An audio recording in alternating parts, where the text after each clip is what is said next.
राष्ट्रीय सह संगठन मंत्री श्रीमान शिव प्रकाश जी, हमारे राष्ट्रीय महामंत्री और बंगाल के प्रभारी, जिन्होंने बंगाल के संगठन के अंदर अपने परिश्रम से जान फूंकी है, ऐसे श्री कैलाश विजयवर्गीय जी, केंद्रीय मंत्री श्रीमान बाबुल सुप्रियो जी, बहन देवर्षि चौधरी जी, भारतीय जनता पार्टी के वरिष्ठ नेता आहलूवालिया जी, बंगाल भारतीय जनता पार्टी के वरिष्ठ नेता श्री मुकुल रॉय जी, भारतीय जनता पार्टी के राष्ट्रीय सचिव श्री राहुल सिन्हा जी, स्वपन दास गुप्ता जी, श्री अरविंद मेनन जी, और इस वर्चुअल रैली में टेक्नोलॉजी के माध्यम से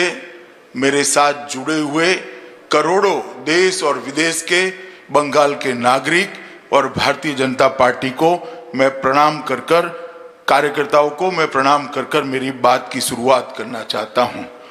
मैं आज बंगाल के साथ, बंगाल की जनता के साथ जन संवाद का ये जो कार्यक्रम है, वो कार्यक्रम में सबसे पहले बंगाल की पवित्र भूमि को प्रणाम करना चाहता हूं, जिस भूमि में रामकृष्ण परमहंस, श्री विवेकानंद जी, रविंद्रनाथ टैगोर, सुभाष चंद्र बोस, राजा राम मोहन रॉय, ईश्वर चंद्र विद्यासागर, प्रणवानंद जी, बंकिम बाबू, श्यामा प्रसाद मुखर्जी, बटुकेश्वर दत्त, सूर्यसेन, हरिचंद और गुरुचंद ठाकुर जैसे अनेक लोगों ने भारतीयता को, भारतीय संस्कृति को और बंगाल के संस्कार को न केवल भारत, दुनिया के अंदर उजागर करने का काम किया है। मैं सभी बंग भूमि के, जहां बंग भूमि ने जिन्होंने जन्म लिया, ऐसे सभी महानुभावों को प्रणाम कर कर मेरी बात करना चाहता हूं।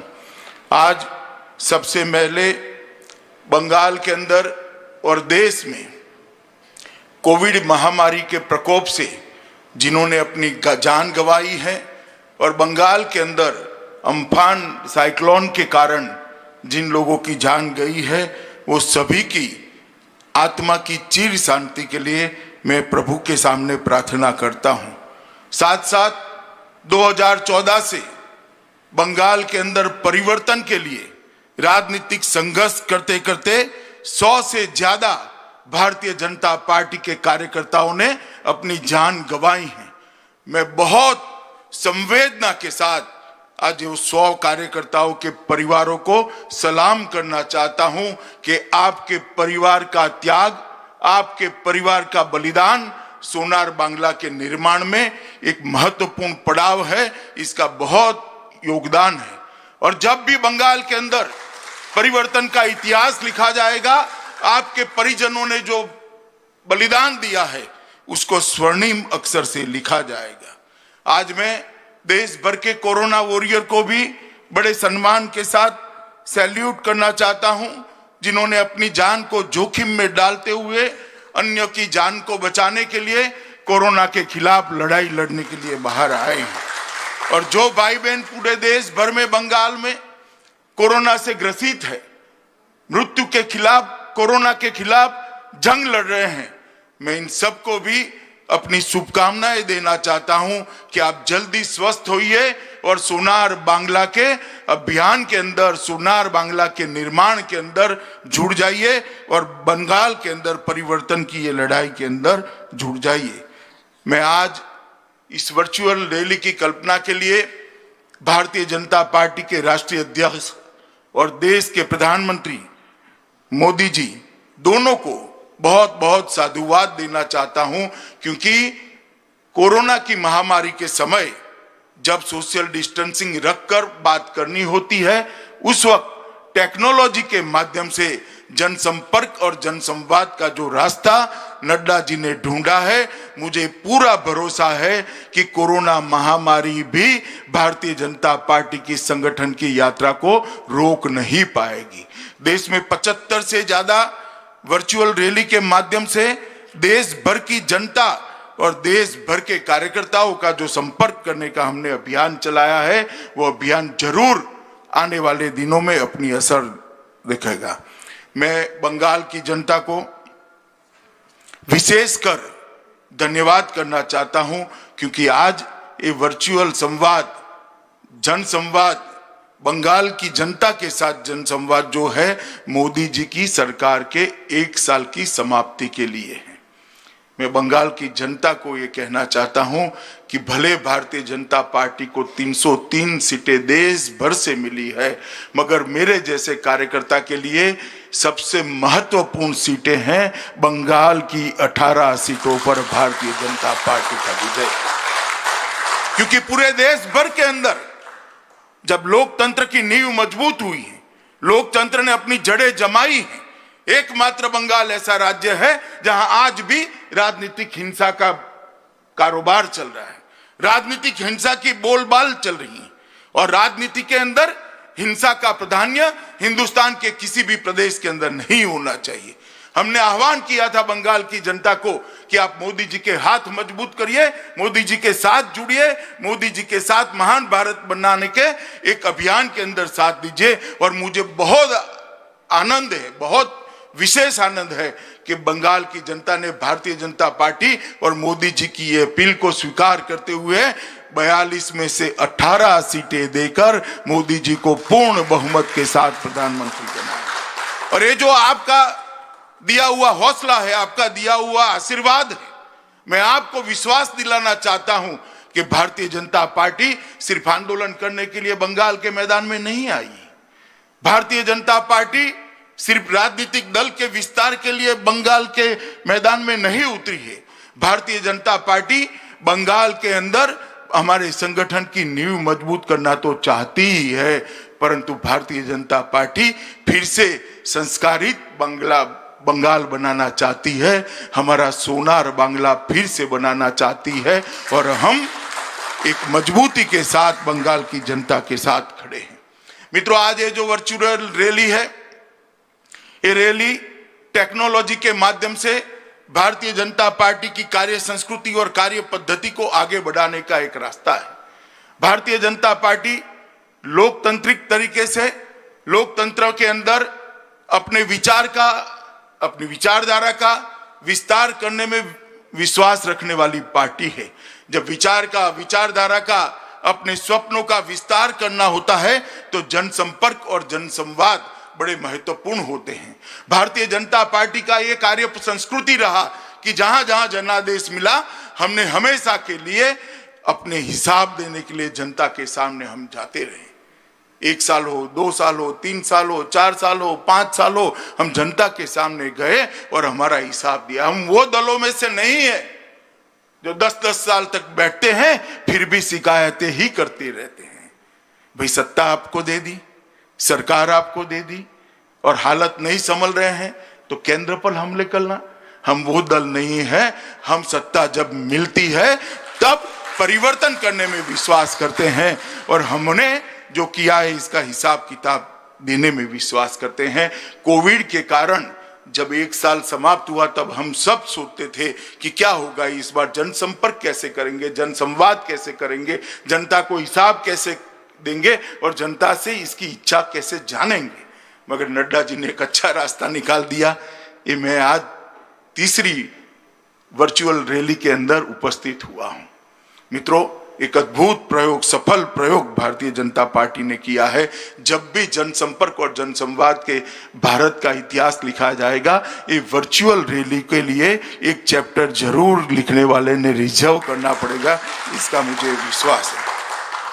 मैं आज जिस प्रकार से बंगाल भारतीय जनता पार्टी ने इस कार्यक्रम का आयोजन किया है, 70,000 से ज्यादा LED स्क्रीन लगाए हैं, दुनिया भर के बंगाल के लोगों को जोड़ा है, इनके एसोसिएशनों को जोड़ा है। मैं दिलीप घोष, मुकुल रॉय और कैलाश विजयवर्गीय और उनकी टीम को हृदय से बधाई देना चाहता हूं कि आपका ये परिश्रम बंगाल की जनता के साथ जनसंवाद भारतीय जनता पार्टी का जरूर रंग लाएगा। मित्रों, आज मैं जब आपके सामने उपस्थित हुआ हूं तब मोदी जी की सरकार का 1 साल समाप्त हुआ है। मोदी 2 का 1 साल समाप्त हुआ है। मगर मोदी 2 को आइसोलेशन में नहीं देख सकते, 1 साल को आइसोलेशन में नहीं देख सकते। नरेंद्र मोदी जी 2014 में देश के प्रधानमंत्री बने और 2014 से 2019 में फिर से जनादेश प्राप्त किया और उसका 1 साल समाप्त हुआ। ये 6 साल भारत को हर तरीके से आगे बढ़ाने के 6 साल रहे हैं। ये 6 साल भारत की समस्याओं का समाधान करने के 6 साल रहे हैं। ये 6 साल भारत को दुनिया में सम्मान दिलाने के 6 साल रहे हैं। ये 6 साल 60 करोड़ लोगों के जीवन के अंदर परिवर्तन लाने के 6 साल रहे हैं। और ये 6 साल के अंदर स्केल भी बदला है और स्किल भी बदली है। हर तरीके से नए भारत की रचना की दिशा में हम मोदी जी के नेतृत्व में आगे बढ़े हैं। जब मोदी जी को नेता चुना गया, मैं भी भारतीय जनता पार्टी के महासचिव के नाते संसद के सेंट्रल हॉल में था। मुझे आज भी मोदी जी का पूरा भाषण याद है। उन्होंने भाषण की शुरुआत में ही कहा था कि भारतीय जनता पार्टी की सरकार, ये मेरी सरकार जो ऐतिहासिक जनादेश लेकर आई है, वो गरीबों की सरकार होगी, दलितों की सरकार होगी, आदिवासियों की सरकार होगी, पिछड़ों की सरकार होगी। दूसरे दिन अखबारों ने, ढेर सारे अखबारों ने अपने कमेंट्स लिखे थे कि सब ऐसा कहते हैं मगर गरीबों के लिए कुछ नहीं होता। मैं सबको आज कहना चाहता हूं, 6 साल हो गए, पीछे मुड़कर देखिए 60 करोड़ गरीबों के जीवन में किस प्रकार से परिवर्तन लाने का काम ये भारतीय जनता पार्टी की सरकार ने किया है। मित्रों, मैं आपको बताना चाहता हूं कि मोदी जी ने सबसे पहले 60 करोड़ गरीबों के घर में, जिनके पूरे परिवार के पास बैंक अकाउंट नहीं था, उसके घर में बैंक अकाउंट पहुंचाने का काम किया और ये जनधन योजना के माध्यम से बैंक अकाउंट पहुंचाया। 31 करोड़ बैंक अकाउंट खोले गए। जब 31 करोड़ बैंक अकाउंट खोले गए, बहुत सारे नेताओं की टिप्पणियां मुझे याद है, राहुल बाबा की भी टिप्पणियां याद है। बैंक अकाउंट खोलकर करोगे क्या, अंदर रखोगे क्या? राहुल बाबा, जिसकी दृष्टि वक्र होती है उसको वक्र ही दिखाई पड़ता है। मैं सिर्फ आगे की बात नहीं करता। कोरोना के वक्त मोदी जी ने जो राहत भेजी है वो ही कहना चाहता हूं। 51 करोड़ लोगों के बैंक अकाउंट के अंदर 53 करोड़ों रुपया मोदी जी ने सीधा डीबीटी के माध्यम से पहुंचाने का काम किया है। मित्रों, ये पैसा अगर अकाउंट न होता तो किस तरह से पहुंचा? हर घर में जनधन अकाउंट खोला। 50 करोड़ भारतीयों के जीवन के अंदर स्वास्थ्य की सुविधाएं नहीं थी। 50 करोड़ भारतीयों के अगर बीमारी आ जाती है तो ईश्वर ही मालिक होता था। परंतु जब मोदी जी आयुष्मान भारत योजना लेकर आए, 50 करोड़ भारतीयों के जीवन में एक नया उजाला आया। 5 लाख रुपए तक का स्वास्थ्य का पूरा खर्चा आज नरेंद्र मोदी सरकार उठा रही है। और मुझे कहते हुए आनंद है, 3 साल से कम समय के अंदर लगभग 1 करोड़ भारतीयों ने अपने ऑपरेशन इस योजना के माध्यम से सफलतापूर्वक कराया है और एक भी पैसे का खर्चा उनको नहीं लगा है। ये बंगाल के सारे कार्यकर्ता ताली बजा रहे हैं, खुशी व्यक्त कर रहे हैं, मगर बंगाल को इसका फायदा नहीं मिलता है क्योंकि मोदी जी लोकप्रिय न हो जाए इसके डर से ममता दीदी आयुष्मान भारत योजना को बंगाल की धरती पर उतारना नहीं चाहती। मैं पूछना चाहता हूं ममता दीदी से, क्या बंगाल के गरीब का अधिकार नहीं है? क्या बंगाल के गरीब को अपने बूढ़े बाप का छोटे बच्चे की इलाज कराने का अधिकार नहीं है? आयुष्मान भारत योजना से बंगाली क्यों विमुख है? आपकी राजनीति करने के लिए बहुत सारे मैदान है ममता जी, कोई मैदान आप तय कर दो, कर लेंगे 2-2 हाथ। गरीबों के अधिकार को आप क्यों रोक कर बैठे? और मैं आज बंगाल की जनता को कहना चाहता हूं, ये सरकार बंगाल के गरीबों के अधिकार को रोक कर बैठी। हम किसानों को पैसा भेजना चाहते हैं, किसानों की सूची नहीं मिलती। हम गरीबों को आयुष्मान भारत योजना के माध्यम से 5 लाख तक स्वास्थ्य का खर्चा देना चाहते हैं। आयुष्मान भारत योजना बंगाल के अंदर लागू नहीं होती। किस प्रकार की व्यवस्था आप कर? राजनीति की भी एक हद होती है और आप हमें कह रही है हम राजनीति कर रहे हैं। देश भर ने देश भर ने आयुष्मान भारत योजना स्वीकार ली, अंत में अरविंद केजरीवाल जी ने भी स्वीकार ली, मगर ममता दीदी आप क्यों नहीं स्वीकार रही हो? बंगाल की जनता आपको पूछना चाहती है और मैं भी पूछना चाहता हूं। मगर मैं बंगाल वालों को आश्वस्त करना चाहता हूं, चुनाव समाप्त होने दीजिए। भारतीय जनता पार्टी के मुख्यमंत्री के शपथ के 1 ही मिनट के बाद आयुष्मान भारत योजना वहां पर लागू होगी। देश के अंदर गरीब के लिए गैस सिलेंडर एक स्वप्न था। गरीब मां, गरीब महिला, गरीब बच्ची टहनिया कंडा जलाकर अपने खाना पकाती थी, धुएं से त्रस्त हो जाती थी। नरेंद्र मोदी सरकार ने 8 करोड़ गरीब माताओं के घर में गैस का सिलेंडर भेजा और 8 करोड़ घरों को धुएं से मुक्त करने का काम ये भारतीय जनता पार्टी की नरेंद्र मोदी सरकार ने किया है। मित्रों, मैं कहना चाहता हूं कि 8 करोड़ माताओं का आशीर्वाद आज नरेंद्र मोदी जी के साथ है। देश में आजादी के 70 साल के बाद 20,000 गांव ऐसे थे जहां पर बिजली ही नहीं थी। 2.5 करोड़ से ज्यादा घर ऐसे थे जहां लालटेन जलती थी। नरेंद्र मोदी जी ने दर्द को समझा कि 70 साल हो गए, लोकतंत्र के मायने ही क्या रह जाते थे जब 70 साल के बाद भी कोई गांव में बिजली का खंभा भी न हो, कोई घर के अंदर बिजली का बल्ब न लगे। मोदी जी ने योजना बनाई, सौभाग्य योजना। 2.5 करोड़ गरीबों के घर में मुफ्त बिजली का कनेक्शन पहुंचा और धुएं की जगह अंधेरों को भी घर से बाहर निकालने का काम भारतीय जनता पार्टी के नेता और देश के प्रधानमंत्री नरेंद्र मोदी।